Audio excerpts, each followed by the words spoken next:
Ladies and gentlemen, boys and girls, I welcome you to this episode of the DK Entry Podcast with your lovely host, the return of Thomas Brown Jr. What's going on, y'all? What's going on, y'all? We have a very interesting show today. We're going to have a whole lot to discuss. We got some wide receiver contracts situations is going on. We got the NFL draft that's coming up in a week. Just a lot to discuss here. And you know what? I don't even think there's a place to start, really. Let's start off with the good news first. The other day, actually, was it yesterday? I believe it was yesterday. Devontae Smith and my beloved Philadelphia Eagles have come to an agreement on a contract extension that's 4 years and I believe $35 million per year. So that's pretty nice, all things considered. I think it's very much so justified given the way that Devontae Smith has produced throughout his career so far in Philly. As starting out as the wide receiver 1 and then moving to wide receiver 2, besides AJ Brown, and just being a dominant receiver since that dynamic duo has started. So shout out to Devontae Smith, man.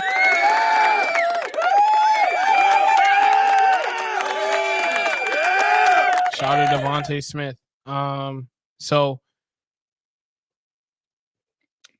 I'm sorry, my body is still stuck in California. Bear with me, okay?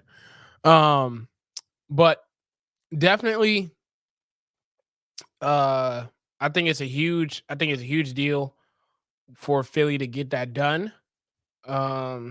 Obviously you don't want to lose him in free agency with a year left on his rookie deal.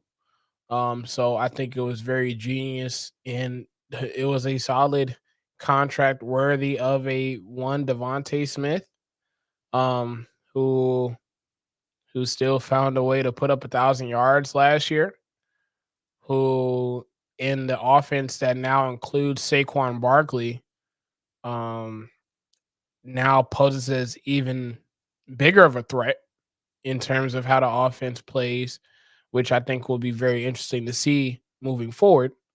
And hey, Howie, because I gotta be like a fly on the wall with how Howie Roseman is really, orchestrating these deals.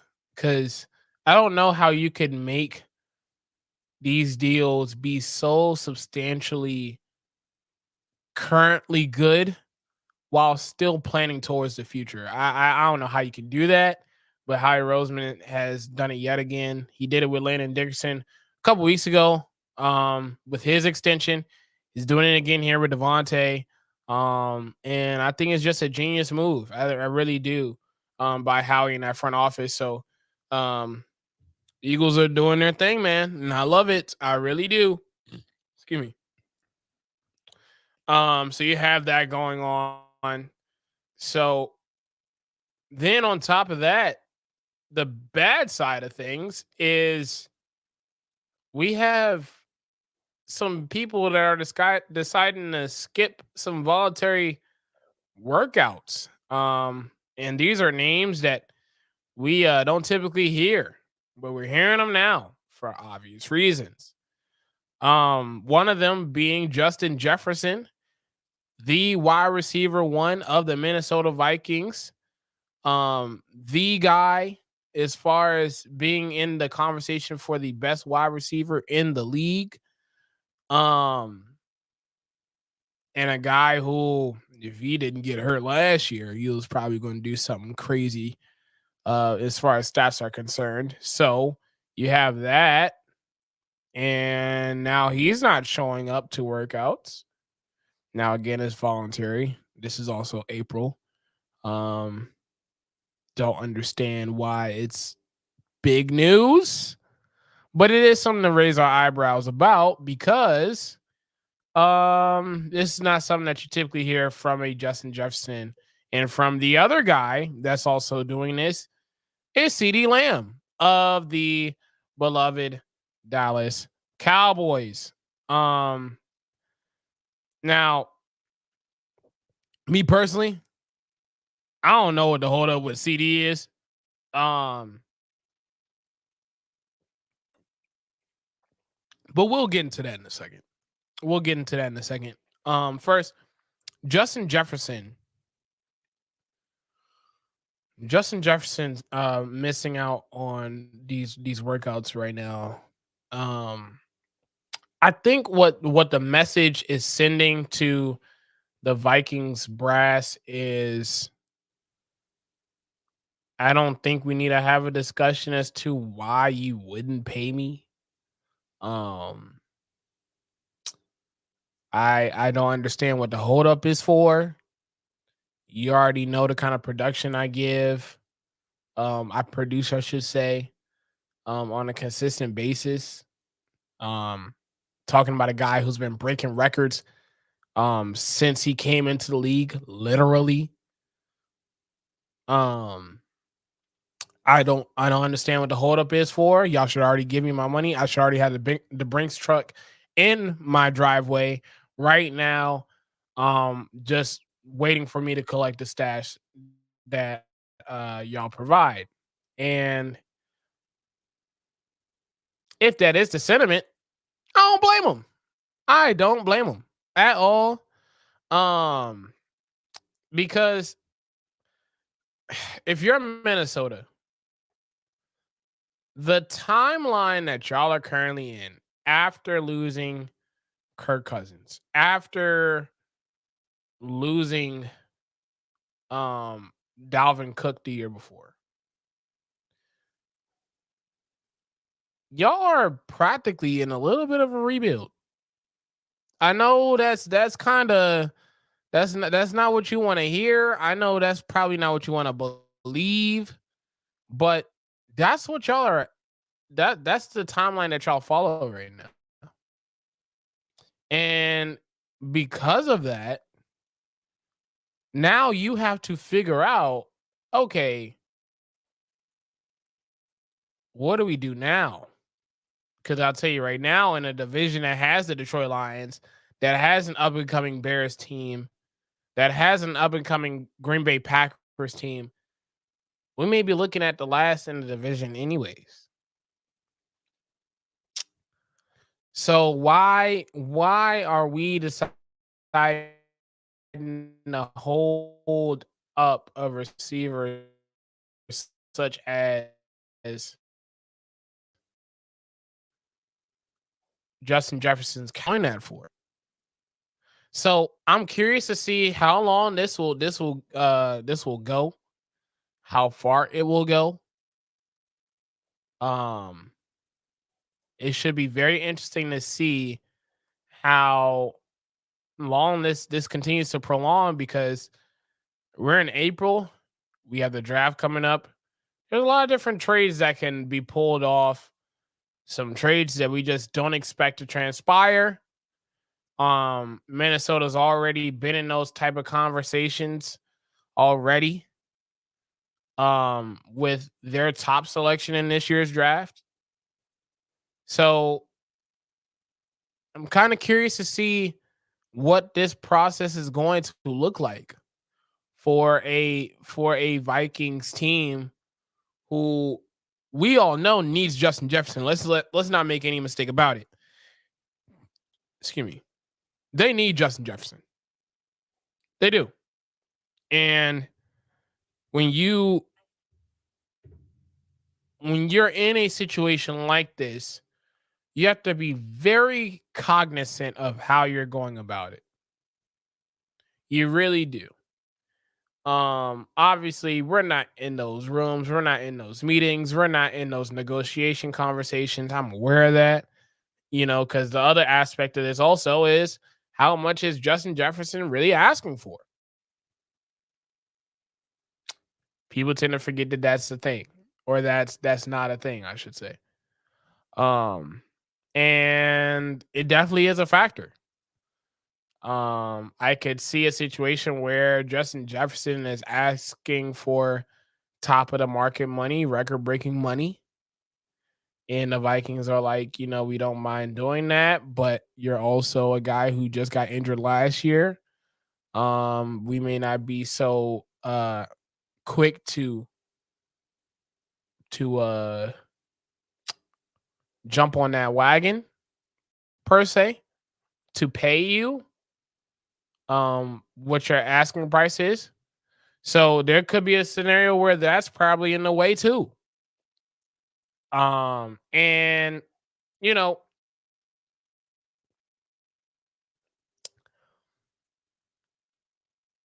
I think it's always good to just follow the simple answer.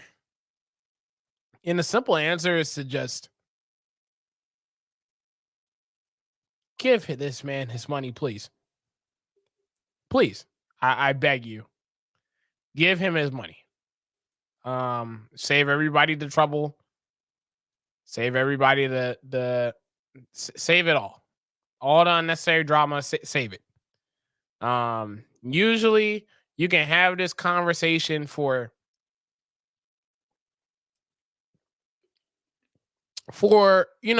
some other receivers that we're going to get into as well.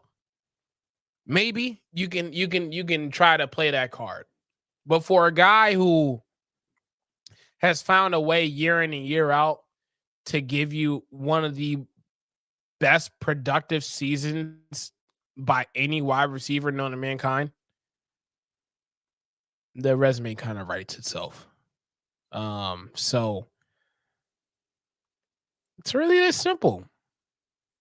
Pay him, please. So you have that going on.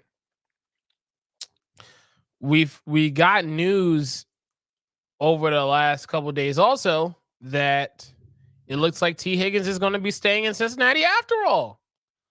Now obviously T. Higgins is in his contract year. If I'm not mistaken, I believe he got hit with the franchise tag. Which Higgins is not too privy to that, and understandably so, for being totally honest. And this is one of those cases where it's like, what's going on in Cincinnati? Because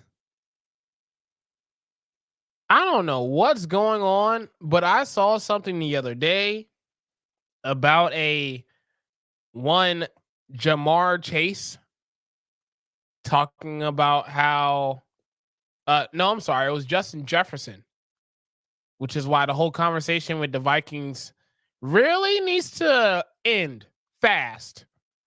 Because Justin Jefferson said something on an interview not too long ago where he was talking about how, and of course, of course, I'm taking away the grain of salt because Justin Jefferson is Justin Jefferson and he can be silly sometimes. So I'm pretty sure he was being, he was spreading a little bit of candor in this regard. But he was talking about how, he does miss playing with Jamar Chase, how he does miss playing with Joe Burrow. And, just reliving all those, great moments that they had back in LSU and how they just kind of tore the college game apart with just the three of them combined. That crossed his mind. And I don't think he said that over the airwaves just for the sake of saying that. So you have that going on. Then you have this whole T. Higgins situation. Now, I personally don't understand why they just won't let him go at this point, because I think it's been made very, very clear that They don't want to. They're kind of taking the lesser of two evils here. They don't want to pay T. Higgins because they know that they have to pay Ja'Marr Chase still. That hasn't happened yet. Okay. Well, my thing is that if you know that, why are you keeping him? You know what his asking price is. You know, you already know where this is going. I don't see why. And it look, all the rumors could be very much so false. We could wake up the following morning after the NFL draft and there's a trade. And it's just one of those things where I have to ask, what are we really doing here if we're Cincinnati? Because if I was Cincinnati, I would actually take the opportunity to try and see what I can get for T. Higgins. Not worry about the contract. You worry about Ja'Marr Chase when that conversation comes around, and you go from there. You're not going to be paying T. Higgins money, whatever that price is, by the way. I don't think you're doing it. So why hold him hostage when there's an opportunity for you to actually benefit from it? I don't know. So you had the whole T. Higgins situation. Then we're gonna go to San Fran. All right, let me tell you something. This is gonna sound really nasty, but as an Eagles fan, seeing all the drama that's going on in San Francisco is very, very entertaining. I ain't gonna lie. I'm sorry.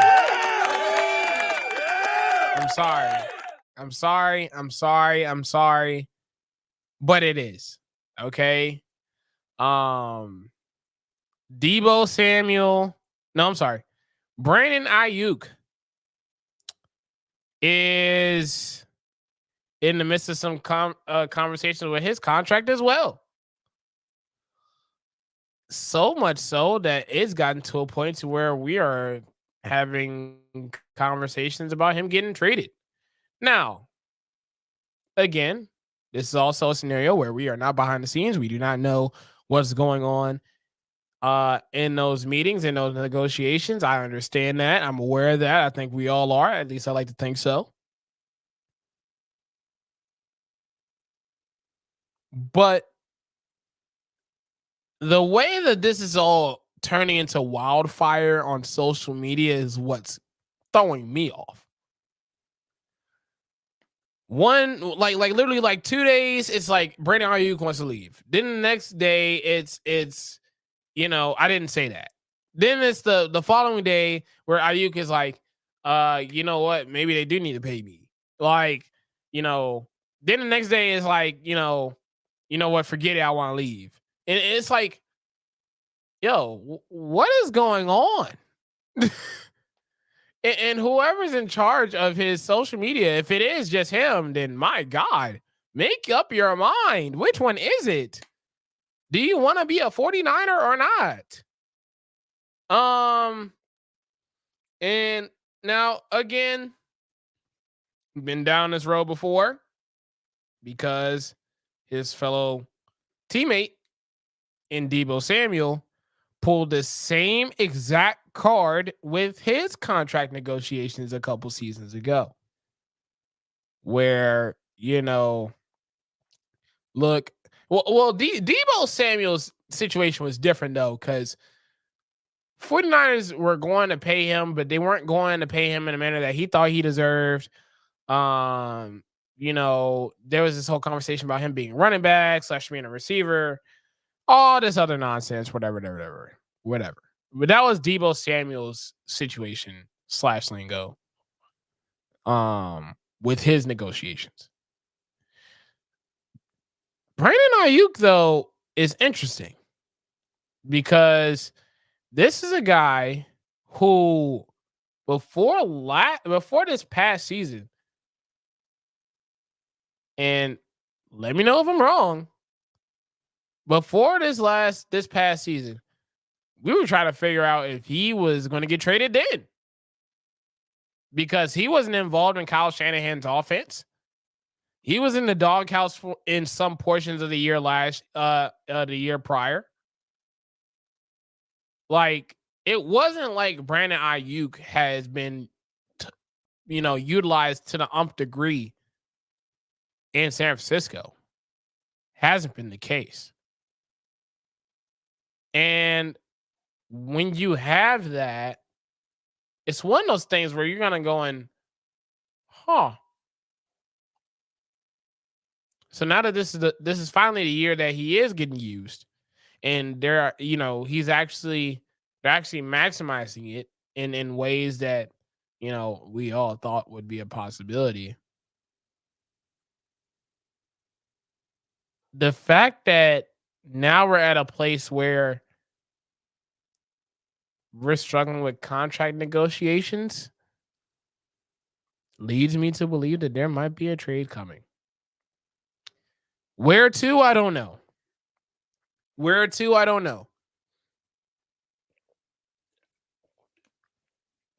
If I had to think of some teams off the top of my head that wouldn't mind paying him for his value, for his production, I think a team like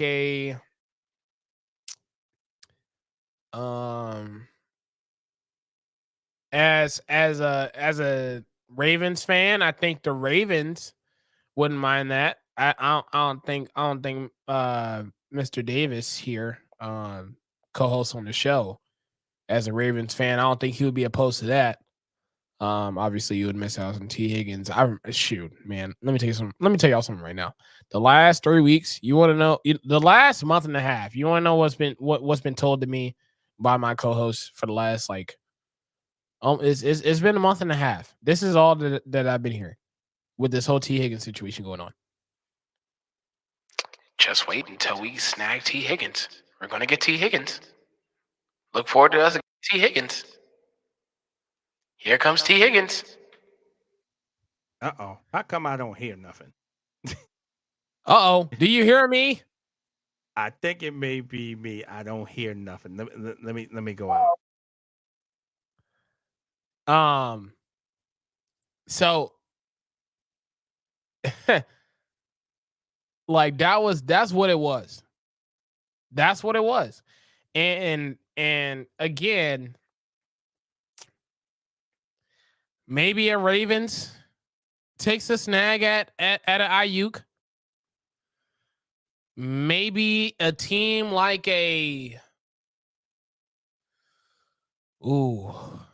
obviously you don't want to be in the same conference. You don't want to be in the same conference, obviously. That's a good. I'm trying to think. Of some teams right now. What's going on, buddy? I can hear you now. How you doing? Sorry, I'm late. I'm finally here. It's all good. It's all good. Traveling, man. I feel like we've been on a road trip for the past 3 to 4 days or so. So this is pretty cool. Absolutely. All right. What I missed, because the simple fact is, like I said, you went to the West Coast, I went to the West Coast, so. Yeah, right. We man, I was just telling them at the beginning of the show. I said my body's still in California. I don't care what y'all say. So y'all just gonna have to deal with it. But I was just bringing up about the whole Brandon Ayuk situation, about how at this point we might need to entertain some trade conversations. And I brought up the Ravens as a possible team that would go after him. I know that you've been shouting to the mountaintops about getting T. Higgins. We obviously know about the situations going on in Cincinnati with the T. Higgins thing. So I brought up the Ravens as a possibility to snag Brandon Ayuk instead. what's your thoughts on that before I, try to come up with some other teams that may go after him in a situation of a trade? I have seen the chatter. I've seen the chatter about Brandon Ayuk, and what I was thinking is, this. I just know how the Ravens deal. The Ravens don't want to give you a lot for someone. They don't. They just don't do that. The Ravens say, okay, if we can get them for a deal, we'll get them for a deal. But the Ravens will never go after somebody big time because they're like, okay, we don't have the money to pay them. Number two, we don't want to give up a whole bunch of picks. Okay. So they look at their draft capital and their picks, and they're like, no, we'll just take our chances in the draft. We'll take our chances in the draft. I don't think it wouldn't be a great fit. It would, but they're just not going to fully invest in it. They're not going to trade. They're not. They're not going to trade. You know what, man? And like I said, I would love to see it, but Cincinnati don't want to talk to Baltimore at all about a trade for T. They refuse to even talk to Baltimore. Right. Yeah, so, and understandably so. Yeah. So, like I said, Baltimore's not going to spend picks or money because Ayuk's going to want some money. Let's just look at it. He's going to want some money. Yeah. Baltimore's not going to kick out that much money for that. They're not. They never have.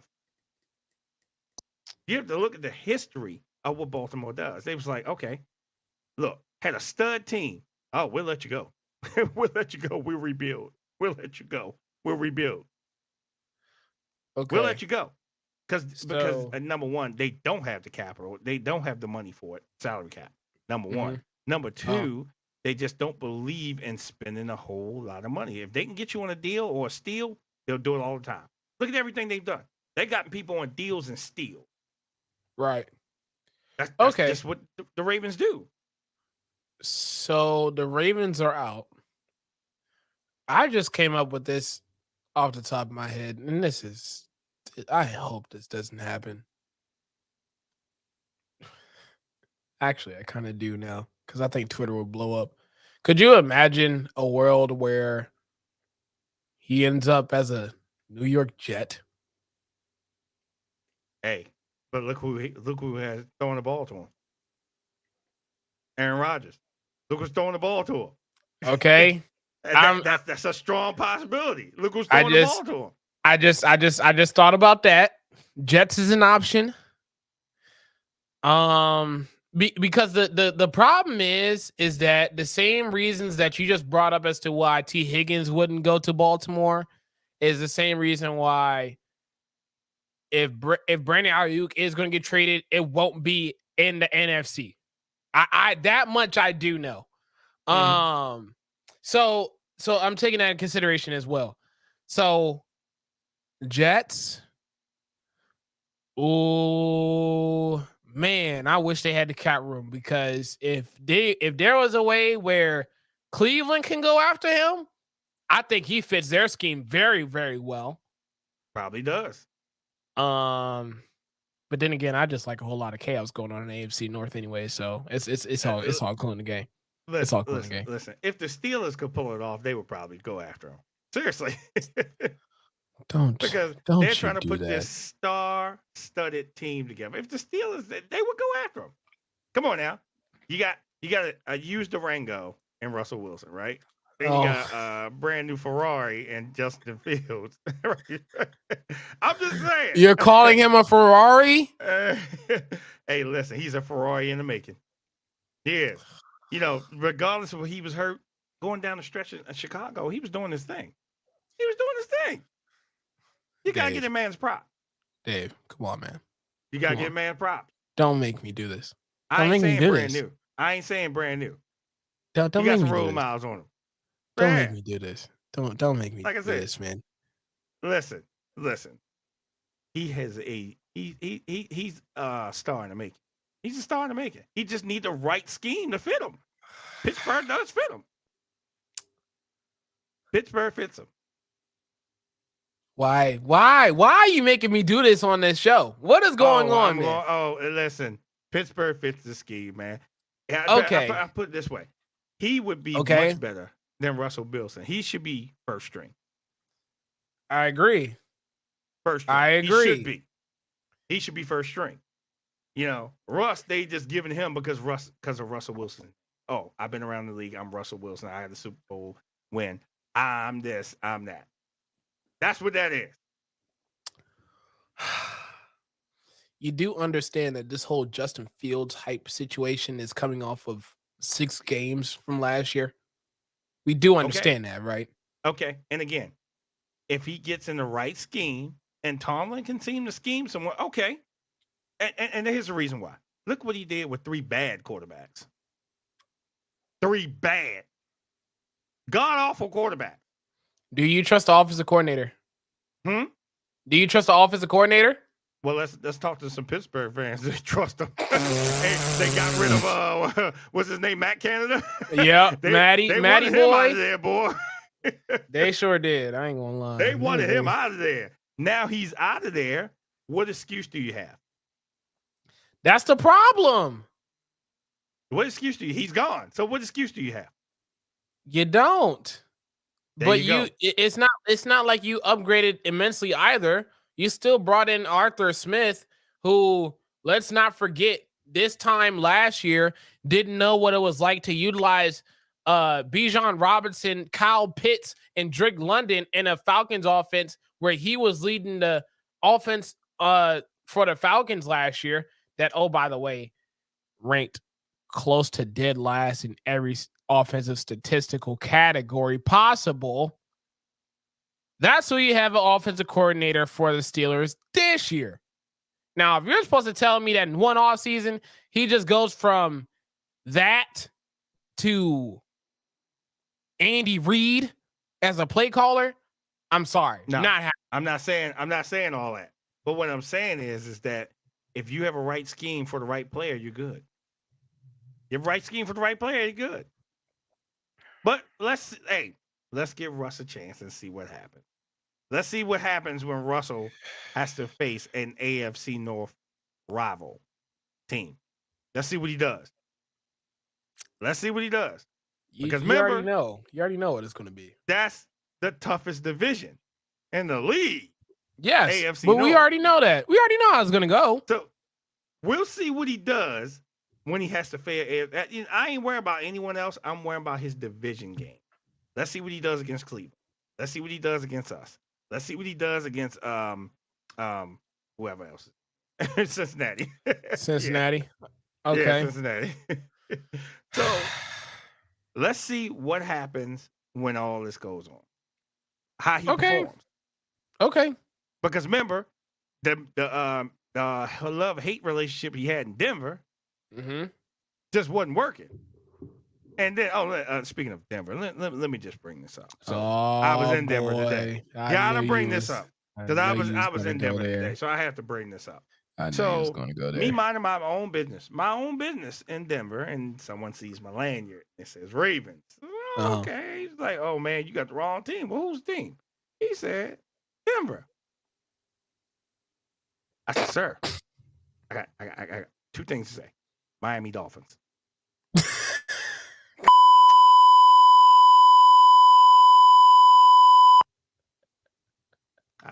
Only thing I had to say. Miami Dolphins. Miami Dolphins. Until you get rid of that embarrassment, you can't talk to me. At all. 72-10 is crazy. And then when you're riding on a train out there, the mayor comes on, right? And he says, "Welcome to Denver." He said, "We have our world championship teams here." Huh? That's what he says. Plays in the airport. I'm like, what world championship? What championship teams do you have in Colorado? The Nuggets in the NBA just won last year. I mean, if we want to go off of that, that's one team. Because you can't be talking about college and NFL. No. No. And he harped on it. And I'm like, okay. I'm just saying that's the way I saw it. And that's the way I heard it. And the Denver fans can't talk to me. It's just like, okay, all right, Buffalo Bills fans. I had one talking trash to me. Oh, Buffalo this and Buffalo that and Buffalo this and Buffalo that. This is what I said. When you win a Super Bowl, you can talk to me. Dang.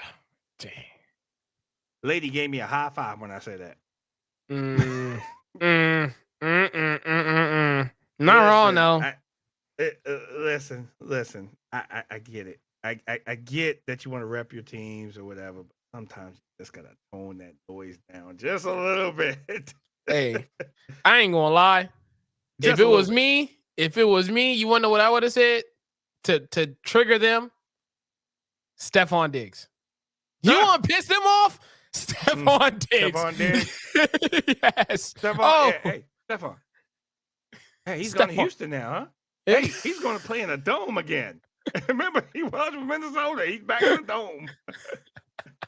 Yes, Stephon Diggs. You know what? That's what we need to do. We need to come up with an episode where we come up with a trigger sentence or player or team for every single team in the NFL. Oh, absolutely. I think that would be cinema. Yeah, I can see the sensors all coming now. Oh, absolutely. You know it's coming. The sensors coming now.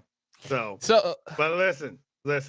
I love the trash talk. I love it. That's why I give out these cards. I tell y'all, come see us because again, I'm always ready. And I tried to get my man to come on yet, but he didn't respond to me. But we'll catch up. We'll collab. It's okay. We'll collab. It's all good. We will collab. But because I'm definitely interested in his talk because he's a big Steelers fan. He named his podcast pretty much after the Black and Gold Standard podcast. And I give the man all the props in the world. I listen to him. Oh, okay. All right. So yeah, we got to come have our debates. He's Steelers, I'm Raven. So all you Steelers fans out there, you got an advocate. Oh my. Oh boy. You got an advocate. As if we needed more. Hey, listen. Bring it on. Yeah, I'm gonna go on his show. He can come on here. Hey, listen. We always ready. I tell you, we versatile around here. Oh, we are. We're versatile. So we look at things. Hey, I'm not a biased person. If the Ravens get shellacked, I say we get that. If we got eyes, we got eyes with. I say right. I don't back down from any of it. It's just like the whole Steelers. That whole brown bag episode. Hilarious most episode I had so far.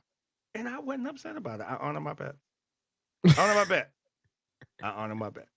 So, but back to Brandon Ayuk. Like I said, that would be a match made in heaven for Aaron Rodgers.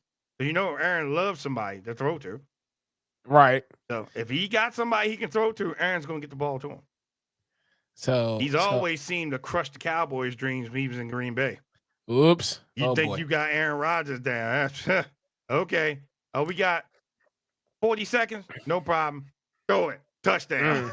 In Jerry land. It don't get old every single time I think about it. Not at all. Right. So speaking of the Dallas Cowboys, there's another guy that's skipping some voluntary workouts. Now, again, as I've said earlier on the show, it is voluntary workouts. Let me say this one more time. This is voluntary workouts. They do not have to be there. So it is okay. However, these guys are skipping it. And one of those guys is one CeeDee Lamb of the Dallas Cowboys. Because he also... Why are you surprised? Of course I'm not surprised. Oh, okay. I'm about to say, why are you surprised? No, but I bring it up because this is another situation where I'm like, what is really going on in Dallas right now? Because I could have sworn 2 weeks ago you made your decision on Dak. Dak's playing on the final year of his deal. Right. Then you made a decision on not getting anybody in free agency. Mm-hmm. I love that part. I love that part. And so you have all this clarity going on. So I'm trying to figure out what's the holdup with CeeDee Lamb. This is a guy who as someone who had him on, uh, who had him on his on fantasy last year, he Right. had one of the most productive wide receiver statistical seasons we've seen in a long time as far as the Cowboys concerned. Now I know Amari Cooper was there and gone. I get all that. There was nobody that produced in the manner that CeeDee Lamb produced last year in recent memory. Okay. So Right. you have that. I'm trying to figure out what's the holdup. Why aren't y'all? What is it? And so, I'm curious from you what you think in regards to this whole CeeDee Lamb situation, and his contract talks, because I just think it's one of those things where it's like, what are we doing? What are we doing? Okay. Okay. All right. Remember, I'm gonna take the saying from you. That is the most Dallas Cowboys thing that he can do. Like I said, I've learned some things. I've learned some things. This is the most Dallas Cowboy thing that you can do. And what he's Right, doing is right. say, okay, I'm not going to come. I'm going to hold out. I need money. Y'all not giving me the ball. I'm supposed to be here for this. It's just like the whole thing of, okay, if I'm your top star, I at least want 9, 10 targets a game. At least give me a chance, right? Give me 9, 10 Yeah. chances. But when McCarthy's calling those plays, where the ball going? Mm. Not the CD, right? Not a lot of times it's not going to CeeDee Lamb. Oh, what it was last year. It was last year. He got fed a lot. Yeah, because Dak really didn't have no choice. He's not going to have no choice this year. That's my point. So they're holding out, and this is the whole thing right now with the whole NFL. It ain't the NFL anymore. This should be the money scam show. Everybody's holding out for money. Oh man. Everyone's holding out for money. Okay. Oh, he got the. Oh, well, this receiver got this contract. Well, why can't I get this contract? Oh, I did this and I did that. Everybody's just crying because they want money. Yeah. And we see it every year. So they don't come to these voluntary workouts. And like, we ain't paid me yet. Well, no, we need to talk about this. Okay. We can even say the same thing for the Ravens. A couple of receivers didn't come for voluntary workouts with the Ravens. Right. I don't know what they're holding out for, but hey, everything's about money. Money. I don't think know. I'm worth $70 million. Oh, you only giving me 62? Nah, I don't want it. Nah, I don't want it. I don't know, man. Wait. What's the guarantee? Because that's right. what I'm looking for. What's the guarantee?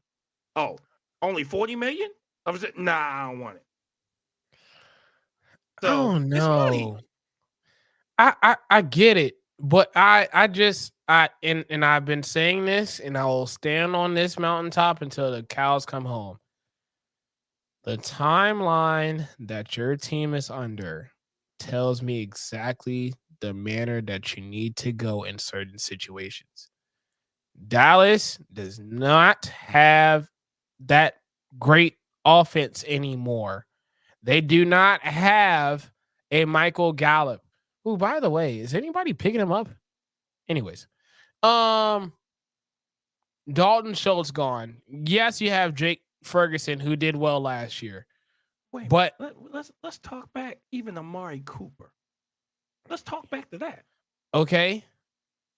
So here's the thing. You had some studs. You just didn't know how to use them. Not only that, but you had the opportunity to pay them. And then you paid the wrong people because you wanted to solidify that you made the greatest picks of all time in Dak Prescott and Ezekiel Elliott out of all people. So you decided to invest in them instead of looking for where your real production was coming from. You got rid of Amari Cooper. My thing is, this is not the time for y'all to act like CeeDee Lamb is not good. It's not the time for y'all to act like CeeDee Lamb did not do well last year. It is not the time for y'all to act like CeeDee Lamb is asking for too much. Now, if he's asking to break the bank, that's something totally different. If that's the conversations that's going on behind the scenes, okay, sure, whatever. But even still, if I had the production that CeeDee Lamb did last year, I'm gonna have a conversation about how much money I'm going to get. Because if y'all thinking about paying Dak $60 million, and that contract situation conversation lasted all the way up past free agency, oh no, we're going to be talking about my contract until it's week 1. Seriously. Again, that's what they're holding out for, the big paycheck. I'm holding out for you. Your agent is the guy that's advocating for you, right? So the agent's like, okay, my man had this many catches. He had this many yards. Oh, he was second or first all pro. You know, he was this. You need to pay my guy. Plain and simple. You need to pay my guy. And, but he deserves it, though. Up there, yeah. And in Jerry's world, Jerry's like, oh, no, I don't need to pay anybody. I'll just get rid of them and go get someone else. You know, I don't think I need to pay him. Idiots. Come on. Idiots. Anybody that's a smart football tycoon in there be like, hey, look, we need these pieces so we can put this together.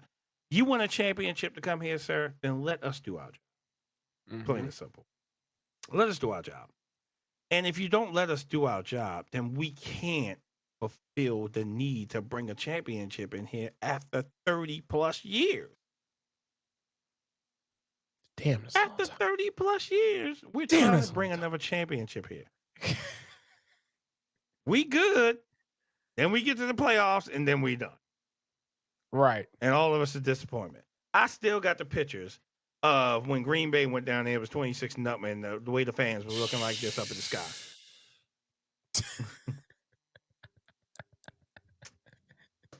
Come on. That never not get old. That never not gets old.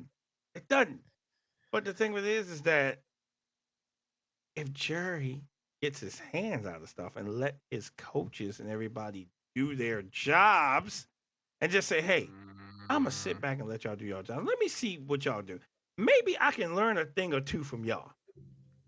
Right. Because remember, they let Jimmy Johnson in the ring on, and they feel as though, the curse is over. The Jimmy Johnson curse is over. It's not Jimmy Johnson curse. Right. Jerry Jones curse. That's what it is. That's what it is. It's just like the Dan Snyder curse, but he's out of Washington. Yeah, and that's supposed to change anything. So that's the thing too. I look. Maybe you don't want to go the history route. That's fine. Let's just talk about what you've done within the last 3 months. You got cooked by the Packers, a bunch of babies. They storm into Dallas, whoop y'all like and something was whipped y'all. Like somebody stole something from them. Then you have all free agency to get a Derrick Henry, and you get nothing. Not a thing. I'm sorry. You got a long snapper. My bad. Sorry. Are you kidding me? They did nothing. And we decided not to go after those guys is because we were figuring out Dak's contract. Just to find out later on that we're not going to pay Dak and we're going to let him play his final year. So basically, you had a chance to still get Derrick Henry, but you wanted to play around with time. Why? So now, fast forward to CeeDee Lamb, we're playing around with time again. Why? Yeah. I don't understand. It's insane to me. It's a revolving door. Now, when have they changed their program? Seriously. They haven't did anything in free agents since who? Eons. How long ago was that? Before I was born. A long time ago. The last time they did something in free agents was Deion Sanders. Wow. Now all of a sudden, you don't feel as though that, hey, you get these hot players that's in the free agency market. Hey, we need to draw them here somehow. We need to change this program. We need to do this. We need to do that. But you see, Jerry won't allow that to happen. He wants everything to be his way. His way. And that's been a problem. Look at all these other franchises out here. They allow their coaches to do their jobs. They just sit up there, they watch their games. Okay, we doing good. Okay, we this. Okay, we that. Let's go Mm-hmm. back to the Bengals going all the way back to the Super Bowl, right? They had a Yep. great damn team. Yep. And not to mention, they have Kansas City's number. Oh boy. You can call it what you want. They seem to have their number. Right. And they've took the Kansas City to town a couple times. That's a right. couple. That's so right. now they're losing little key figures up there, but hey, let's see what Burrow can do. Can he get over that adversity?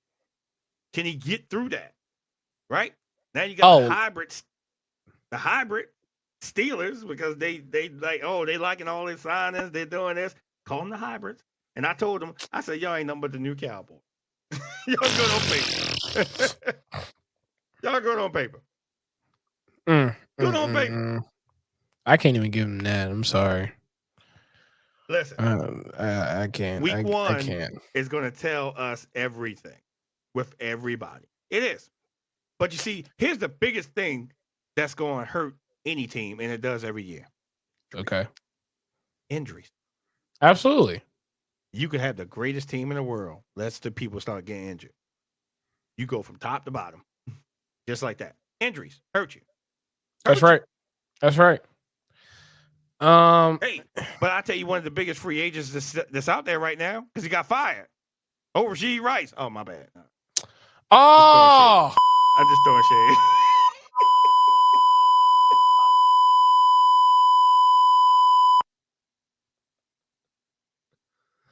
Oh, yeah, that was shade. That was some serious shade. Okay. Oh, wow. All right. Well, he's free. Probably get him for a bargain deal right now. Oh, yo, Rashee Rice, man. Do we have to talk about him? No, we don't. I just. We don't. Wow. Here's the thing, and I've been preaching this. I don't. You can take a person out of the environment, but you can't take the environment out of the person. Plain and simple. You didn't learn from my other man incident. You didn't learn. No one learned from that. Henry Ruggs learned from that. Yes. No one heard. No one learned from that. No one learned from that. I'm just saying. Threw his whole career away because he wanted to speed down the road. No one's learning from this. Nobody. I'm just saying. How you do this in your rookie year though, where you won a Super Bowl? I think that's the part that bothers me. It's not like, he was a rookie that nobody knows about, that barely got any playing time, and then their team also sucked, so no one cares. Like, oh, it's just another ticker on the it's just another headline on the ticker. This guy was one of the pivotal reasons why the Kansas City Chiefs are back-to-back Super Bowl champions. Absolutely. In his rookie year. And you do this. Why? That bothers me the most. No. I don't get that. Well, here's what you can't take away from him. The Super Bowl. Oh.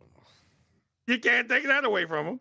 But again, when we get money, we do stupid. We do.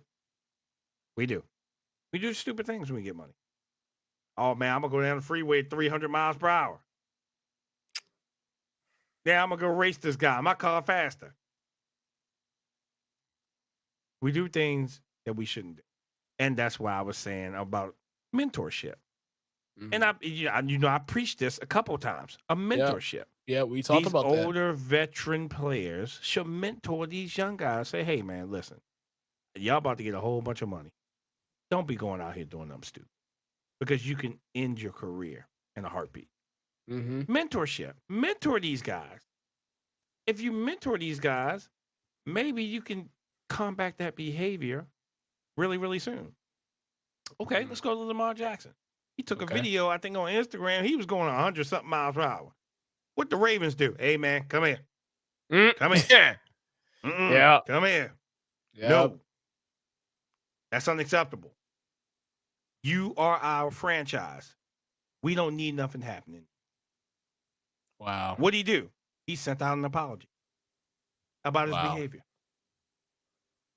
Why doesn't everyone else do that? I mean, I understand that it's a little bit too late. In his case, he's racing, but like, hey, man, somebody needs to talk to him. Mm-hmm. Okay, you got leaders on the football field, but where's your leaders in the community? Like, hey, man, look, listen, we in the off season. Go be with your families. Don't do nothing stupid. Don't do anything that's going to cost you your career, put a burden on your family. Don't do anything that's going to make you look bad. Seriously. Yep. Don't do anything that's going to make you look bad. And when I saw the story, I was like, oh. Mm-hmm. Then I saw the press release for Kansas City. We released them. Yep. I'm like, oh. It wasn't even a question. You gone, bro. Deuces. 5,000. You out. Then, not only that, you come in and you like, you want to run now. You won't even turn yourself in. You want to run. Like, did he? Oh, sorry. Oh!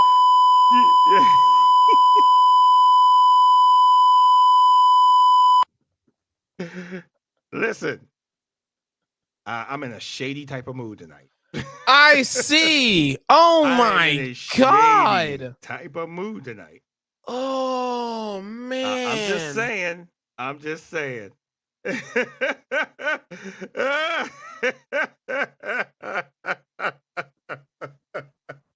I think you caught that, Herb.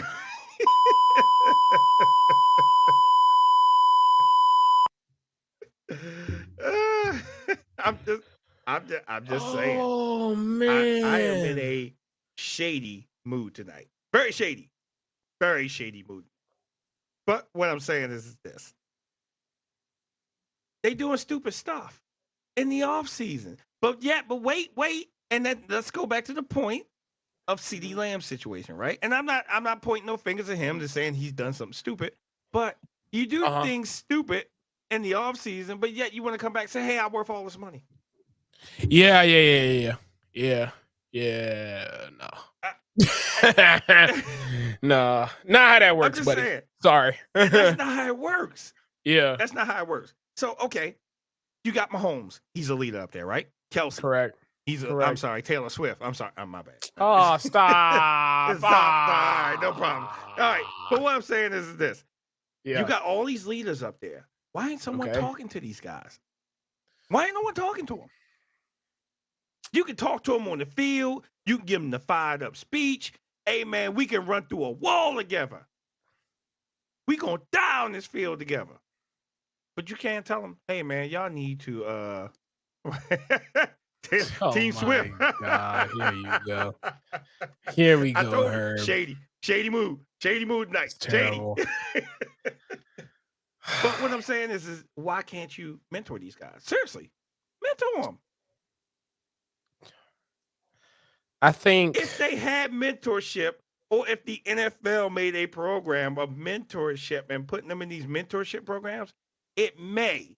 I'm not saying that's the end all be all, but it may combat some of that behavior. It may. That's the problem. At least it's an option. At least it's an option. Yeah. But that's the problem though. It shouldn't be an option. Because I think that, and you know what? This sounds very, very crazy to say about my generation in particular, and maybe the generation after me. We have a huge issue when it comes to options. We abuse that word to the nth degree. Oh, we have the choice of doing this over that. Oh, we're going to take option B over option A, because that's the less work we have to do.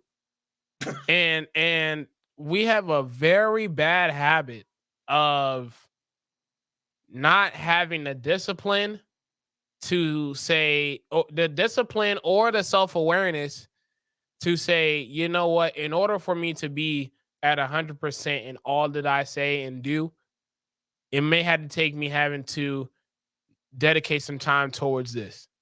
It may have to take me having to, uh, exactly, no fair consequences. But again, that goes back to just the fact that there's an opportunity of option is what I'm gonna call it. Um, we have a very bad habit of abusing that. So, and that's just for people in my age range. I gotta look up his age, and maybe Rasheed Rice is around my age, which is gonna make is gonna make my point very uh have a whole lot of weight behind it. But this when you have people, he's 23 years old, y'all. Mm. So he's a year older than me. So this is a guy who is a year older than me. I don't know if he has any kids. I don't know if he has any baby mama situations. I don't know if he's married. I don't know what the hell's going on. But you're having a 23-year-old getting paid all this money, and he's making the choice to not listen to the leadership, because I think that's the part that gets slipped under the rug. It's not even so much so that there's a mentorship program that needs to be in place or things of that nature. We need to have some consequences of what the fuck happens if you don't.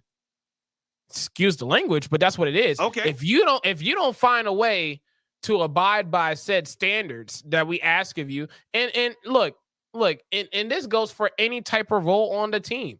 If you are, for example, right, if I draft you in the top 10, if you think about doing something stupid, don't expect to come back to the NFL the following year. You will be automatically suspended for the following year, and hope and pray that you get reinstated the year after that. Like like the weight of consequence needs to be there in order for them to understand how important it is.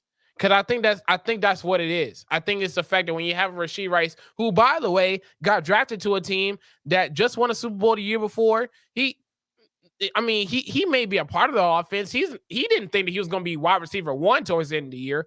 Gets wide receiver one towards the end of the year, does well in the playoffs, wins the Super Bowl. Now he has no idea what to do. Right. So so if you are going to implement that, there does need to have some sort of weight behind it to where people are saying, you know what, like this may be Mickey, this may be too much, this may be unnecessary. Kind of. I'm trying to think. In a way you're right. In a way you're right, Herb. Because there's a lot of franchises that's like, as long as you do well, I don't care what you do. As long as you produce, and it benefits my company, I don't care what you do outside of work. Just okay. When you do get to work, you better produce. I don't care what you do outside of it. Right, so it is kind of similar. Okay, I can see that. Here's a story, and you can look this one up, because when someone told me about it, I actually looked it up and researched it. Earl Thomas. They said he was out of control in Seattle. Come on, out of control in Seattle. Okay, I don't know about that one. Kinds of stuff out there, right? Yeah, and he just got away with it. But he came to Baltimore and did that one time, and what happened? Oh, you out of here. Yep. Out of here. Like, oh no, you gone. See ya. Mm-hmm. It's just what, like you said, what franchise will tolerate it? Hey, that guy's he's beasting out there in the field. I don't care what he does. But when you come to a team that has morals and values, and they value their players, and they're not going to let one person tear down what we built. Right. Yep. Right. Hey, he had that outburst. Oh, what? No, it was the fight in practice. They was like, oh, you gone. See ya. Out of here. Yeah, And has he played since? nope. No. Shoot, Didn't get picked thought up he by retired. anybody. Thought he Yeah. retired at this point. Yeah. it's Yeah. been a couple years. Yeah. Um, But that's the point. So now we can look at it. Just depends on the franchise. Depends on the franchise. well, what do you mean by that, though? Okay, like I said, he was allowed to get away with all that stuff up in Seattle, but when he came to Baltimore, they didn't let him get away with that. So I guess they looked at, hey, he's a great player, right? He's a great player. Hey, we don't care what he do as long as he's producing out here on the football field, right? Maybe it just depends on the franchise, what they tolerate or what they don't tolerate. You know what? Now that you said that, I think that would also, I think that would be good on both ends, because what that would also do is that it will put a microscope on how the front office handle their staff as well. Because I ain't gonna lie, when I was hearing stuff about what was going on with Dan Snyder when he was in Washington, and all the stuff about what he was doing with the staff and all this other stuff, like the fact that it took until 2 to 3 years ago for him to finally sell the team, Be like, forced out of here. That's the biggest thing. He was and forced out of here. and he got forced, but it took Mhm. them 20 plus years after all these allegations and all these different court battles to get to that point. It took 20 plus years. So I think what this also does, if that's the route that we're going, I think it also puts a responsibility and accountability on the front office to also say, hey, look, man, y'all not too far from the tree too. We will find, look, you want to mess this up for your franchise, that's fine. You will be relieved of your duties, and we'll find a way to give this team to someone else. Yep, absolutely. And it applies to everybody from top bottom. Okay. Yeah. I think that's fair. Yeah. But see, like I said, no fear of consequences. No fear of consequences. Because there isn't any. That's what I'm saying. There isn't any. Until the law gets involved. Yeah. Like, but then again, he has money. Then he has money. Thank you. So it don't matter. There's no consequence. So there's still no consequence. That's the only reason why they even that's the thing. So like I said earlier, you have a young guy who already, before he even gets to the NFL, has a choice of, well, hey, do you want to do this or you want to do that? Oh, I'll do that. Then he gets to the NFL, and it's like, well, you got to make your own name for yourself. And it makes the own name for themselves, and it's like, well, do you want this or do you want that? All right, I'll take that. And it's like there's nothing but choices that's being given to them, and not much weight on the consequence after the fact. That I think is what bothers me the most, because like the Chiefs aren't responsible for what Rashee Rice did. They're not responsible. Because you want to know what everybody, you want to know what the whole team was doing during this entire time. Mahomes is over there with his wife and his kid, watching soccer games. Travis Kelce's getting graduated in Cincinnati, attending Jason Kelce, his brother's retirement. You have Andy Reid that's on talk shows with Colin Cowherd and Rich Eisen. You have Isaiah Pacheco doing the same thing. All these different guys are keeping themselves very, very occupied. And they know what is on the line because they know that there are eyes that are watching them. Well, how come you, as one of the guys that they look at, that we look at as far as the national media, how come y'all don't pay attention to, how come you're not aware and paying attention to that either? How are you so oblivious and naive to that? I don't understand. Let me tell you why. It's because, and maybe I may be a little zealous of saying this one, I guess they only care about what happens on the field at that time. Other than that, I'm not concerned. Maybe. Talking about the players? Talking about the player itself? Yeah. maybe. And what Herb said, lack of maturity. Lack of maturity, absolutely. 23, and I'm what? 30, 40 million. I got a Lamborghini, you know. Again, you giving someone that young all that money, what they gonna do? Go crazy. Wait a minute. Right? I'm trying to I'm think. bald. I ain't never had this kind of money in my life. Now I done won the Super Bowl, right? Mhm. Now I'm just, man, I got this car. It's paid for. Cash. Right. Oh, hell yeah, I'm gone. Right. Lack of maturity. Lack of maturity. JB, what's happening, sir? Yeah. So again, it's very lack of maturity. Again, if someone gave me that type of money, Mhm. I'm more educated. I know what consequences are. So I'm not tending to do that kind of stuff. And I'm not Right. saying that all younger people are like that, because they're not. You do have some responsible younger people out here, right? You're But talking to one of them, if I think. you give I someone like to that think. type of money, the first thing they're going to say is, I ain't never had this kind of money before in my life. Mhm. Oh my God. What the? Man, hey, what's the first thing young people go do? They go buy a fast car. They don't want a house. They don't want nothing. Let me go get a fast car. They go get a Right. fast car. Because I got to, let me soup this boy up. Scat Pack, whatever they Scat hype these Packs, cars. yep. Yeah. Let me go get Mhm. this. Let me go do some V8s. donuts. Yeah. Let me do this. Oh, I'll give you one better. Let me go run from Georgia State Patrol. I told you I'm on Oh. shade.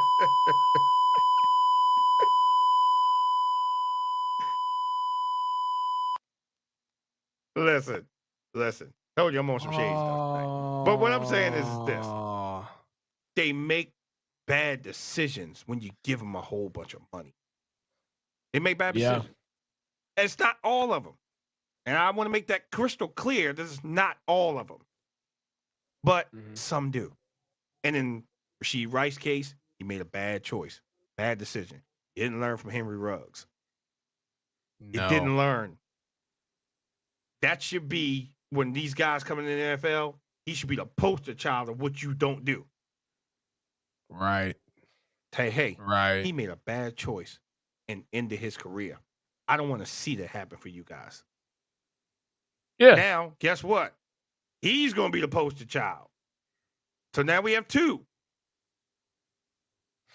Right? Not too far apart from each other either. No. I know Henry Ruggs was what, 2018, 2018, 2017, something like that. Yeah. No, my bad. Yeah, 2018, 2019, somewhere in there. Yeah, it wasn't like this was like back in the day sort of thing. This is fairly recent, which makes it worse. Yes. And now you have the same incident because you're racing. I think in his case, I don't think he was racing. Henry Ruggs wasn't racing, but you were racing. No. You put other people in jeopardy. Right. And then you left. Yeah, that was. Here's the thing. You wouldn't have got in trouble if you'd have stayed there.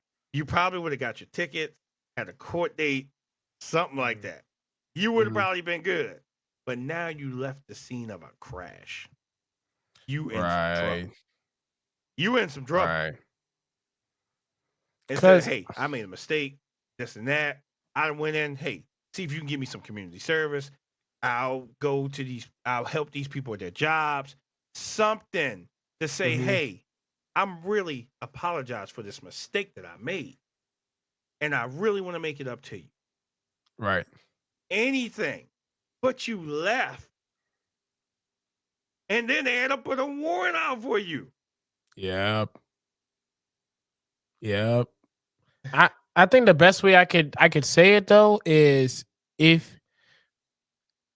the picture in my eyes is if he stayed, the image that it would show is that this is a guy that understands that this was an accident. This wasn't intentional. It was a mistake. There's some type of remorse behind that. Right. Absolutely. Absolutely. When you run, and what makes it worse is when you have recording of people seeing you run away from the scene, what it tells the public eye is that,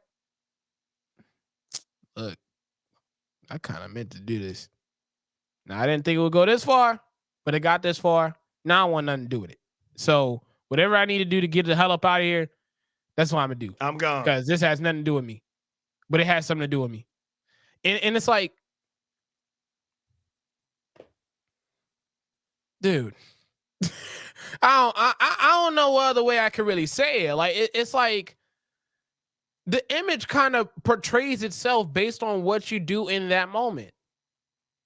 Now, don't get me wrong. I'm pretty sure there's tons of people that if they were in that situation, their first instinct is that they want no parts of being in that situation because that's not a Right. comfortable situation to be in. I'm aware of that. It's not. Let's not be naive. That's a very uncomfortable situation to be in, knowing that you cause some harm to a vehicle, or in this case, a vehicle and people in the vehicle. Right. That's not a comfortable place to be in. I'm aware of that. Right. But for you to Absolutely. take the opportunity to flat out up and run, then there's a recording of you doing that. Then it had to take for you to get a warrant for you to turn yourself in. Now it's like, okay, there's some type of intentionality behind it. I don't know what type of intentionality it is, but for you to do that, I don't want to take responsibility for my action. come on.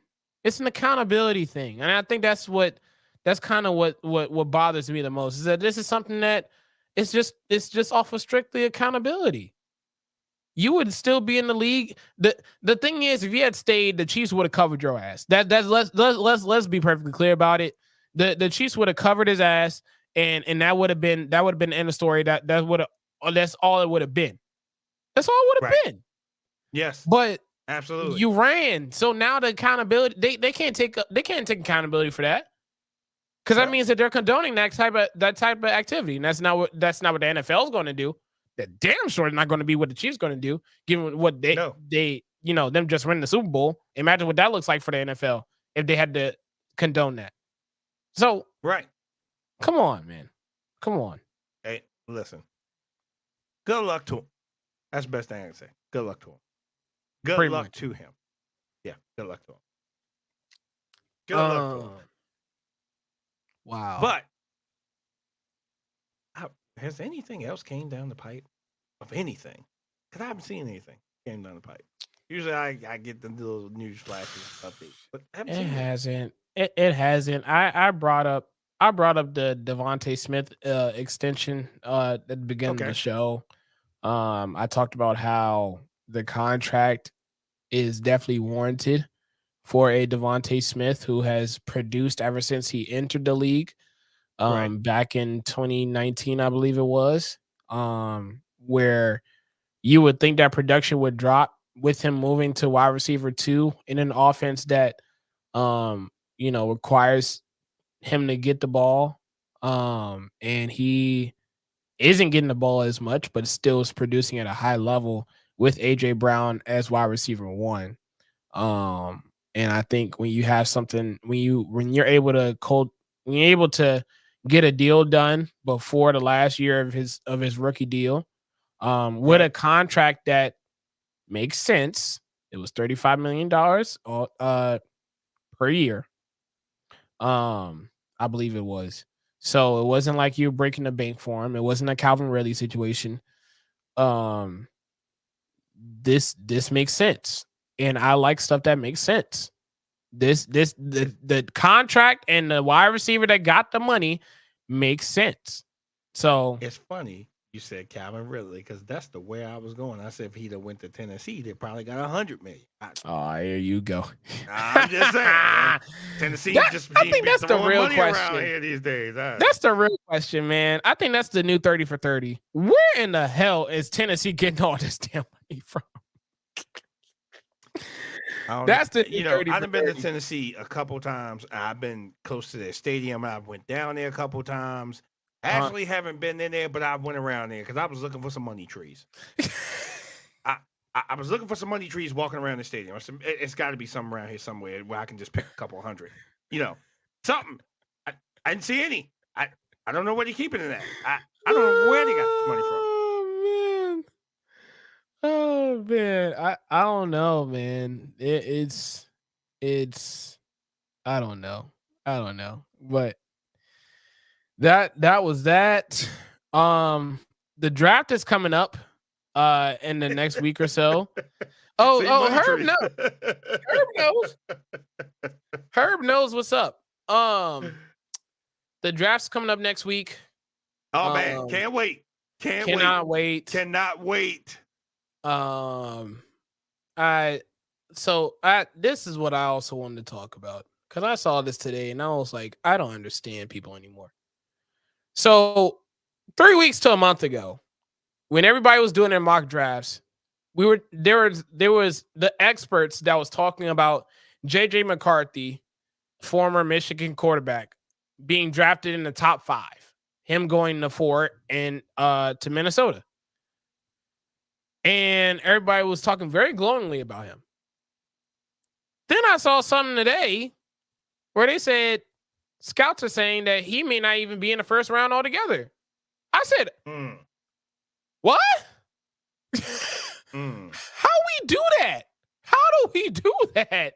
Nothing changed between then and now. Nothing. What happened in Indy? Wait a minute. Didn't a lot of them say that they wasn't going to do a lot of workouts up in Indy? They said they wasn't going to do workouts. A lot of them quarterbacks. But McCarthy did. McCarthy has done everything. So it's not like you don't have the film. It's not like you don't have all that you need to see from him. And we go from he's a top 5 pick. He may shock some people to now to the second he's not round. even worth the first round. How do we do that? I don't understand. Okay. It don't make sense to me. Who's our quarterback needy teams? Who's our quarterback needy teams? Let's go down the list. Okay, Chicago. Okay, Washington, New England, Vikings, Raiders. Yep.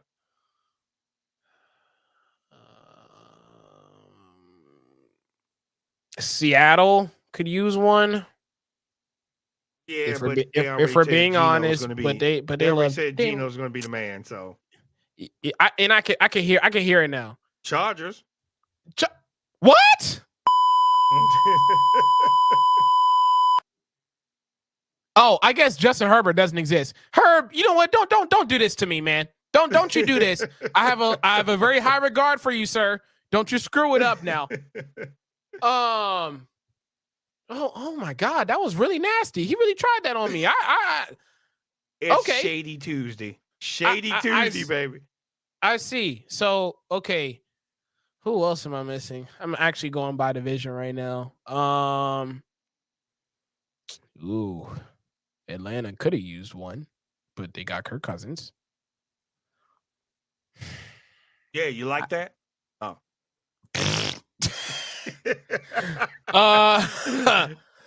Let me see. Is there anybody else? I'm aware. I'm very interested to why you honestly believe the Chargers need a new quarterback after just paying Justin Herbert the year before. But whatever. He's retired. He has all day, and I feel him. I'm looking forward to it. Let me see. Is there anybody else? I think that's about it. I think everybody either has their guy or has a contract obligation to their guy. Yeah. So that's a solid 7 to 8 teams right there I just named. Okay. And remember, Washington's really looking for one. They're going to get Drake May, I believe. That's where he may go. I think Drake May goes over there. I'm trying to think of some other teams right now. Is that it? I think that's it. Yeah, because That's everybody else about probably it. just looking for corners, Yeah, defense, everybody's defense, offensive line. weapons, Yeah, O yeah, looking for weapons, line. stuff like that. Um, hmm. Oh, First round gonna be oh, your what? quarterbacks Oh, and I receivers. forgot. I forgot. Oh my god, I forgot. Denver needs a quarterback. Oh yeah, how did we forget about them? And I was just there. Man, Denver Denver need a needs new a damn team. quarterback. Denver need a new team after what Miami did to them last year. Oh Okay. man. Denver needs a new quarterback. Um, now I think that's it. Now I think well, the Giants need one too. The Giants need one too. That's 10 teams now. I think that's about it. That is Yeah. as close as you can get for half the league that needs quarterbacks. Yep. Absolutely. Absolutely. So, and oh, by the way, all those teams have a first round selection. You mean to tell me that no one's going to sit up there and say, you know what? Let's not take JJ McCarthy. What are we doing now? So, because remember, the conversation was, gonna go in the first round. oh, He's gonna I know he is. That's the problem. This is why I can't stand the draft process because this happens every single year and it never fails. We have the project. We know who's going number one, maybe number two. We know that. Right. We talk them up all this time. And then everybody in the top 10, everybody has this sort of polarizing opinion about them. And then 3 years down the line, when one of the guys in the top 10 does well or better than the top two guys, then it's like, oh, well, how did anybody see this coming? No, we talked about it back in March, but then y'all decided to change our mind back in April, the month of the draft, because of vibes. I don't understand that. So, prime example. Oh, how did Mitch Trubisky become second overall? Why didn't he decide to go out to Pat Mahomes? Well, we knew what Pat Mahomes was about back in college. But there was so many talks about Mitch Trubisky. He's just he got all the pieces. He has all the tools. Look at him now. And look where Patrick Mahomes is now. Yeah. I don't understand it. I can't that's the only reason why I can't enjoy this draft process, because we have conversations like, oh, we believe in this guy back in February, but now that we're in April, the month of the draft, now they're just a guy. They're just a JG. How we get here? How do we get here? I don't know. Maybe you can help me out, Dave. I have no idea how we get here. We do this every year. It doesn't get it for me. It's getting old, but apparently it just never ends. I don't understand. I don't know what they look at. I don't know what sheets they look at. I really don't know where they getting their information. Y'all all go down there for days and y'all look at this talent. Y'all talk to them, right? Yeah. You meet with them. You sit down, have lunch with them. You see what they can do, but you just change your mind out of the blue. I think they watching too much Sports Center. That's what it is. Because come on, let's think about this for a second. You have all these people that does these little mock drafts, right? Yes. Next thing you know, be like, hey man, look, this is our guy. This is our guy. We like him. This is our guy. This is our guy. This is our guy. Then come draft day, oh shit, that all changed. This is our guy now. And where does that come into play? Does ownership get involved and say, hey, look, I like this guy? Does it, hey, the coaches have control and say, hey, look, we like this guy. Look at all this stuff. Look at this, look at that. Where and there did it change? Because it's coming from someplace. You know, if you got your coaching staff and we all in there with ownership, say, hey, this is our guy. This is our guy. Right. And then next thing you know, it was like, nope, this your guy. And it happened. Then, oh, wait, let's not forget the phone calls. Hey, let me give you a couple draft picks, but let me come up to this spot, and then you take this spot, and I'll give you this on the back end, this. To get your guy that you were looking at.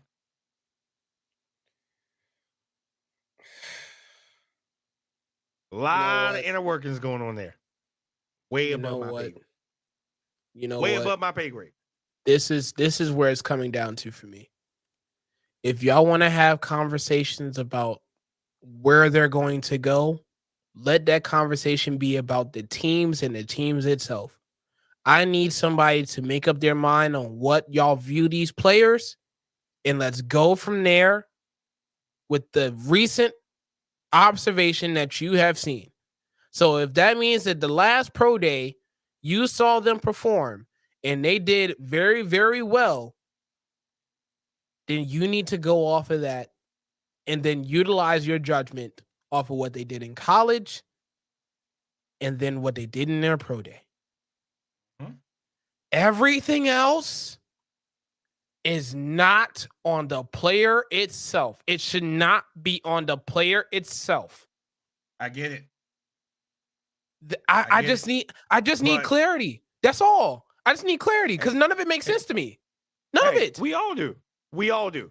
But I'm telling you, it's all the mechanics that just goes into it. Because remember, everybody wants to have more picks, right? And more capital. So if I can get a couple more picks to get some more capital, I'm good. Mm-hmm. Right now, we can say Houston is in a great spot right now. We can say Houston is in a great spot. They're not going after anybody on offense. They're going after defense. Yep. That's where Houston's going. Right? I mean, they could bolster the offensive line if they wanted to. They could. Yeah. So, but you look at okay, like I said, the quarterback needy team. What's Denver going to do? What's Washington going to do? Really, them two are at your highest peak of needing a quarterback. Mm-hmm. They're at your highest peak of needing a quarterback. Everybody else can be like, okay, I'm 5. All right, there's my quarterback. If he's still available, that's my man. That's him. Mm-hmm. If this person don't pick him, then you just got to have your list. 1, 2, 3, 4, 5. All right, we number 5. We need to have 5. If this person ain't available, we going after him. This person ain't available, we going after him. And just see how the cards play. No clarity. None. Still none. You provided the best solution possible. And I think it still would be rocket science. I think that's what bothers me the most. We have gone out of our way to try to solve this draft process issue. And I don't think it will bring any more clarity than it already has. So congratulations for us still getting to ground zero. Shout out to us. Yeah, absolutely.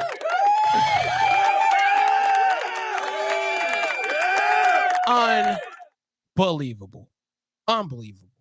I just had to give my soapbox on that one because I just find that annoying. We do this every single year. Then 3 years down the line, we're like, oh, well, I didn't know he would be this good. Or no, I didn't think he would be this bad. You knew it back in February. You knew it. But you had a couple conversations. You saw an interview. You saw a pro day. And then all of a sudden, you know what? Actually, I think he's going to go in the top 3. What is the parameter? What is the standard that we're going to go off of? Because it just, like I said, it just don't make sense to me. It just don't.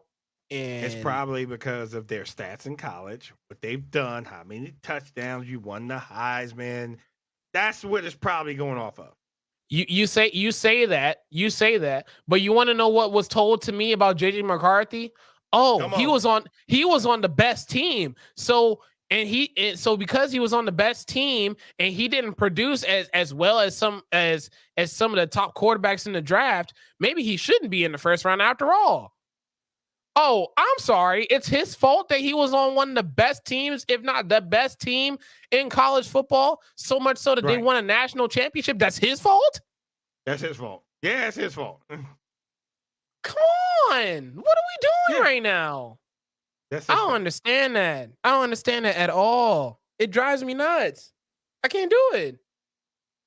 We want to value one thing 1 minute, and then the next minute something else is just as important.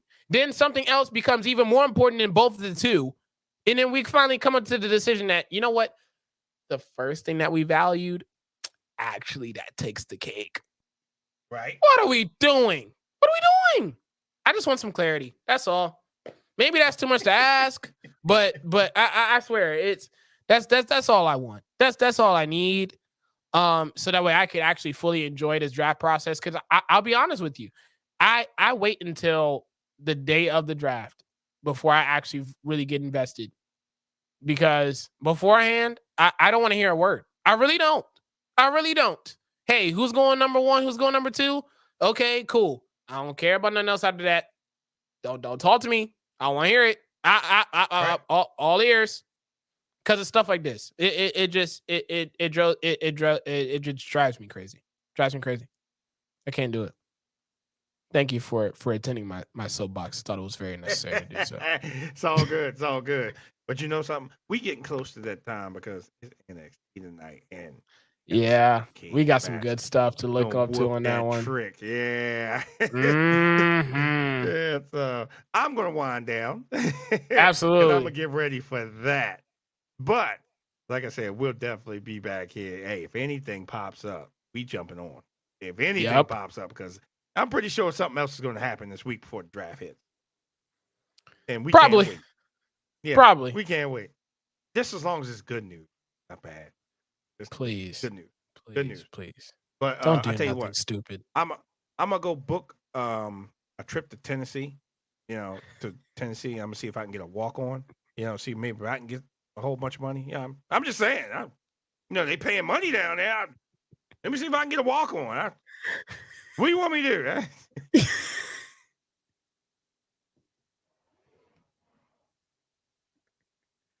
I mean, y'all just handing out money down there. So, hey, listen, let me see if I can get a walk on.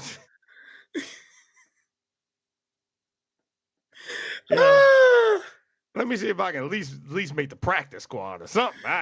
Oh, anything. man. Oh, my God. I'm just saying. The way they giving out money down there, hey, listen. Hey, remember the comment we heard? Hey, see, money tree. Money tree. They got it down there, baby. Money tree. So, give us the money. Show me the money, baby. Show me the money. Hey, you pay me $100,000. I'm happy. Huh? Right. Hey, see? That's right, PJ. I'll take a couple dollars. Let's go. Hey, see? I'm just saying. I mean, Tennessee giving away money. I'm just saying. Unbelievable. I'm just saying. They giving away money down there. I'm all for it. Wow. I'm all for it. You gave away damn near $100 million to a receiver. You got money. You got some money. Maybe they got, all right. Maybe I looked in the wrong place. Maybe they got some mattresses back there and I didn't look through the mattress. Oh, no. Look, Oh, my gosh. Free money is for me. Hey, wait a minute. Let me suit up. See, hey, listen. Oh, hey, we all on this bandwagon, baby. We going Tennessee. Y'all are something else, man.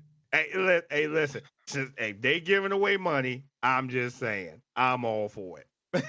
I'm all for it. Because apparently, okay, I like this one. We the B squad. Yeah, that's right. Look, you know what? I'm tired of all y'all.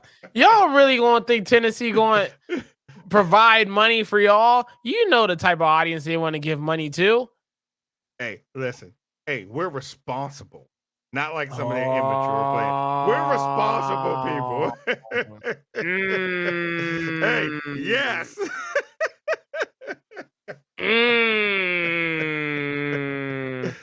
I do have faith in y'all. I do have faith in y'all. I do. Exactly. See, we're responsible. We're not You're going right. to do nothing. Hey, look. You're Hey, right. look. This is what I want you to do. Hey, look, I'll sit on the sideline all day long. If you need to put me in for a play, you put me in for a couple plays. I'll ride the bike the whole time on the sideline, okay? I'll do something to help us get through here. Even though I would have been upset, like, all right, I'm down here. Y'all gave up Derrick Henry. What's going on here? Yeah. I'm like, you got Tony Pollard down. Why? So, I'm just saying. See, look, the best of the best of the bench riders. There you go. Oh That's what I'm my talking about. We riding, goodness. baby. This is so not okay. Y'all are something hey, else, man. hey, hey, listen. I'm just saying, if they giving away free money, we like free money. Hey, what do you need me to do? You want me go? You want me go hit who? Oh, all right. Hey, if he runs me over, I'm gonna be a human highlight reel. All right, no problem. Unbelievable, You want me to man. tackle who? Oh, okay. Oh my gosh. I'm just saying. Hey, they can even put me on special teams. Like I said, give me 100, 200,000. I'm not greedy. I'm 1,000? not greedy. Okay. 100, 200,000. I'm not greedy. I'm not greedy. I know I'm not Okay. worth millions from my style of play, okay? Yeah. I know I'm not worth millions, but give me a couple 100,000. I'm good. Oh my God. Here you go. Just I give me an strip mean, program down there. Give me all the programs. All right, we good. oh, They could put man. me on a special bus. Y'all something else, man.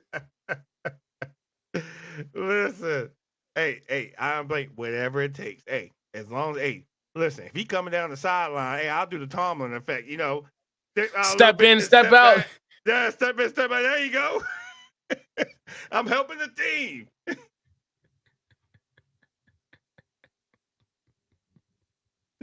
Oh my goodness! See. Gotta love him. Gotta love us. It's amazing Telling you. what happens Like when I money said, is I on the need to go line. find the mattresses down there. Oh my They got God. something down there. Because Mm, mm, interesting, mm. when they start drafting, where they gonna get money to pay their rookie? Oh, you'd be surprised. They'll find a way. My point exactly. That means you got money. My My point exactly. That means you got money. You got money. Oh my God. You got money. So Mm. why not give a little bit to me? I ain't asking for a lot. Just pinch me off some. Tell you, I'll ride that bench as much as you need. I made the practice squad, baby. Oh my. Mm, mm, mm, mm. Say, look, I will flop around like LeBron doing the We still basketball doing court. See, there this. you go. We still doing this, man. Yes, we doing this, baby. We are doing this. LeBron still flopping in 2024. Really? I Oh can my take the God. flop to NFL. Stop it. Well, Listen. the good news is with this whole new tackle rule, you don't even have to flop. You can just fall to the Yeah, you're ground. It's right. not like you can touch them anyway. Yeah, absolutely. Hey, just put some flags on. I got his flag. I got his flag. Be good. Oh my God. I'm just saying. Tennessee Mm. got they throwing away money. Hey, throw some on me. That's all. Oh my God. Throw some on me. Sure. Terrible, man. Terrible. Yeah, absolutely. I agree with you. Mm. Yeah, the NFL is going to suck this season with that rule. Yeah. You know It's what? getting to the point you can't even touch any player these days. Seriously. Right. Seriously. Literally. Especially after the Tom Brady rule. Yep. Tuck You rule. touch Tom Yep. Brady, everybody throwing flags. Yeah. Suit me up, especially because of the new rule. Yeah, I won't get hurt. Like I'm genuinely curious how defenders are going to tackle this year because I don't Something. I didn't know anything about a hip drop tackle 2 seasons ago. I just didn't. You didn't. I didn't.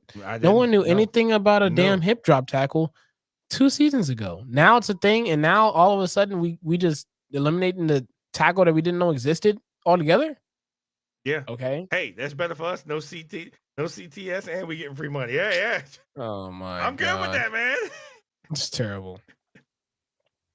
I am Oh, good with terrible, that. man. I am. Hey, listen. Hey, you pay the man. Let me say this again. Pay the man. Pay the man. Pay the man. Pay me. Please pay me. Pay me. Pay me. And I'm not asking for millions. I'm not asking for millions. Just a couple hundred.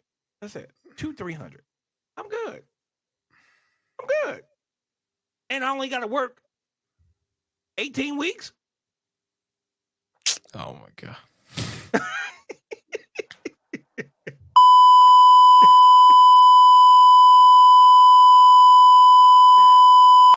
That's it. All I got to work is 18 weeks. I'm good.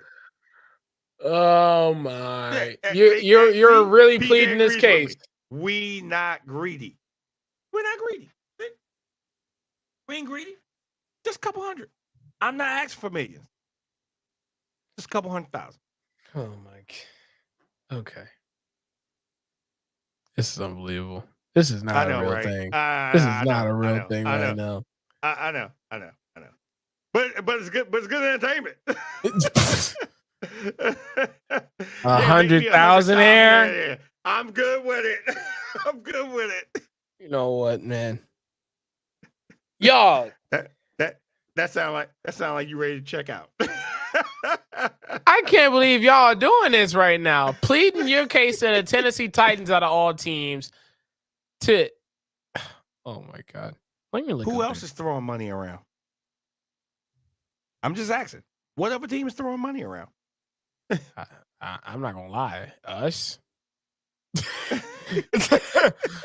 We just had 2 extensions in like 2 weeks in a row, like two within a month span, and it wasn't cheap. So us maybe after Tennessee maybe. I'm just saying. Tennessee seems like they got an unlimited supply, so I'm going Tennessee. Wow. Hey, they got seem like they got an unlimited supply down there. The Eagles wilding. Yeah, I think wilding is a little bit of a stretch. I think their contracts are actually a little bit more reasonable than everybody else, but you know. Yeah. Dang. 30 million. Positive. 30 million for the Tennessee Titans. They have a lot more money to spend. All right. Oh, that's their cap? 30 million? 30 million. They can give me a couple $100,000. I'm not even asking for $1 million. Couple $100,000. Give me at least $250,000. $250,000. I'm good with that. Wow. I'm just saying. Quarter. This is unbelievable. That's not even going to touch that salary cap. No, it's not. No, it's not. That won't even put a dent in it. Give me a year contract, $250,000. I'm That's good. Unbelievable. 1 year, $250,000. How you make those moves in free agency and you still have $30 million left? I'm just saying. Wow. That's where the wheeling and dealing about to come into play. Sheesh. And they wheeling and dealing. Okay. Well, that wheeling and dealing turns into five wins. I don't want to hear a word. I don't want to hear a word. So that be there. I'm gonna meet you in Nashville, then we can go over to the Titans and get our money. Absolutely. God. Absolutely. The travesty. I'm there. Travesty. Hey, listen. $250,000. All right, you said they got $30 million. Yep. What's $250,000 going to say to that? That's not even going. That don't even scratch that. It don't. That's the sad part. That's the sad part. It don't. They don't even feel that. They don't even feel that. Back, teach the Beale Street and blow a little money. Yeah, absolutely. Oh my God. This is unbelievable. This is really going on right now, huh? Hey, listen. Oh, man. Listen. Titans y'all doing this for. My God. Listen. I might book me a flight tomorrow. Go down there. I'm just saying.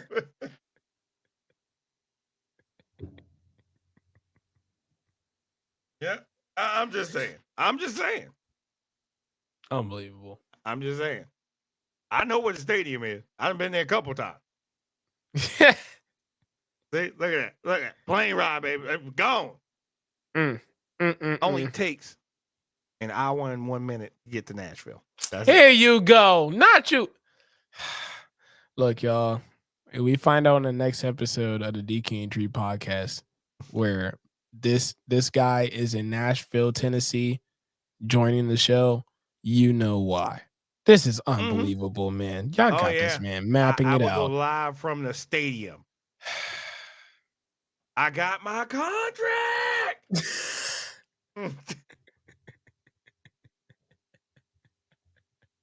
I'm just saying. Oh man. Me and PJ, we gone. And if Keisha my still living there, God. we all going down there. Run us our money. Run us our money. Run us our money. That's it.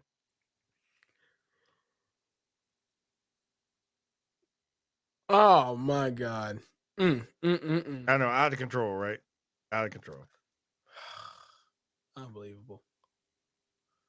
Unbelievable. Oh man. That's fine. Mm-hmm. That's fine. That's fine. You being a guest host? Okay. Got it. That's it. Live from Nashville's PJ Damon. We all going down there, baby. This is unbelievable. Y'all gonna have y'all country music playing in the background. Absolutely. Here you Absolutely. go. Here you Absolutely. I'm gonna have me a guitar, everything. I'm telling you. Whatever get up they got down there is it. Oh my God. Everybody's gonna be having their cowboy hats, cowboy boots, Yep. Absolutely. jeans, Mm-hmm. the leather belts. Oh man. And then y'all would try to throw in some Beyonce in there just to make y'all feel better. Y'all suck. This is unbelievable, man. Unbelievable, man. From the Tennessee Titans, man. Yeah. Look. Listen. Cannot believe this. We coming to get our bag. Okay. We coming to get our bag. Everybody else got their bag. They got money. Oh my God. So we coming to get our bag. And we get a good trip out of it. You're really pleading this case, aren't you? I am.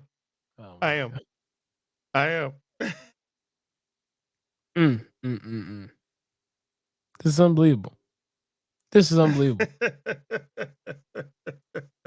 This is really unbelievable. This is really happening. Listen, it's all good. It's all good. It's all good. It's all good. It's all good. It's all good. It's all good. I have no words, man. Hey, but I tell you what. What's We're that? on a 7-minute countdown. It's time to go whip that trick. It is. Time to go whip that trick. It is now. It is now. Time to go whip that trick. Trick Williams and and him. Right. Yeah. Mr. Mello himself. Yeah. Man, that's gonna be so good. Mello Hayes. So good. So Trick good. about to wear him out. I hope so. Yep. I Trick hope about so. to wear him out. So, but yeah. That's gonna be a lot of fun. It's gonna be a lot of fun. But in the immortal word of The Rock, I'm gonna say this. Because since he seemed to have roasted Philadelphia, he called them the biggest piece of trailer park trash there is. And then he told the crowd, he said, "Chant the shut the F up now."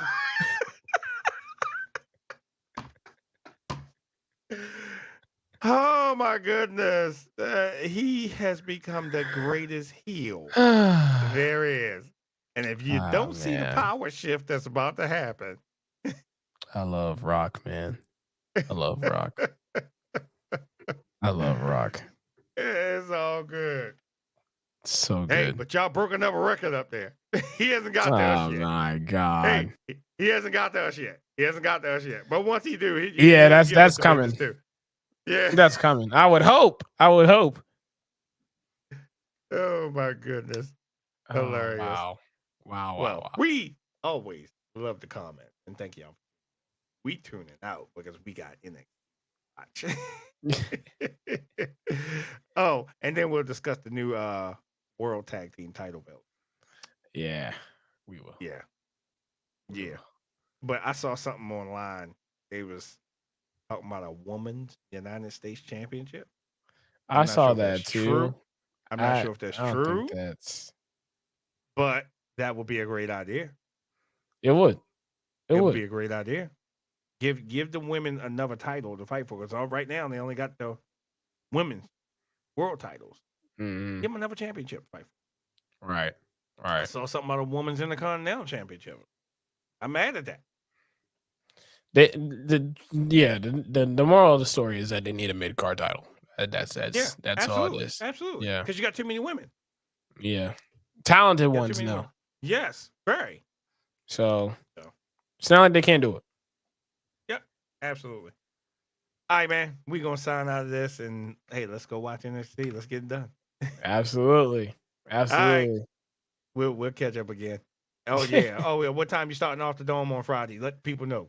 Oh, off the dome this Friday, 1 p.m. Eastern time. 1 p.m. Eastern time.